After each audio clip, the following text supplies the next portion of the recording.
Well, let's be fair here, climate action is definitely the biggest issue that's facing us, and not just the people of Glasgow, but worldwide, and in some places much worse than we've got it here. So yes, I do think that the minimal disruption, to be honest, I mean, it was much less than I expected it to be, was worthwhile. I mean, it seems that COP was a success.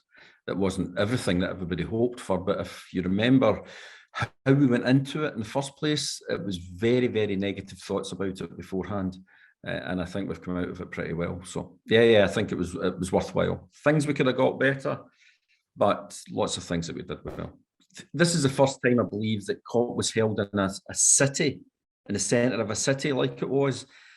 Obviously, there was going to be some disruption, but as I said to you earlier on, the disruption seemed to be much less than I thought. A friend of mine stays in Finnieston, which was where the centre of a lot of the stuff happened.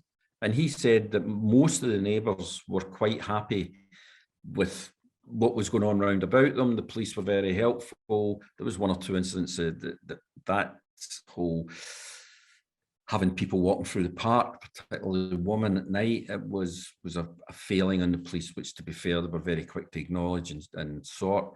But honestly, I've had very few complaints outside of politicians, opposition politicians, about what went on at COP.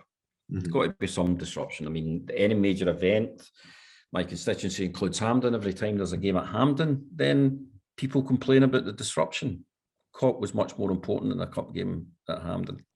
A couple of things I would say about that. First of all, I don't know if you noticed, but the leader of the Glasgow City Council just won Council Leader of the Year the other night. So clearly the thought is that she's done a decent job. All we've heard since before COP came here was about how terrible it was, about how we were ignoring the people and driving COP through.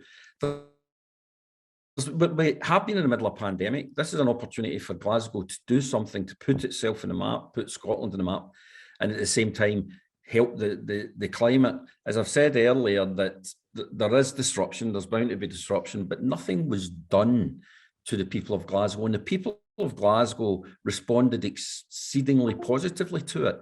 I mean, all we've heard from all across the world is anybody that was here saying just how good the people of Glasgow were, how welcoming they were. And, you know, I just don't recognise what Pam said.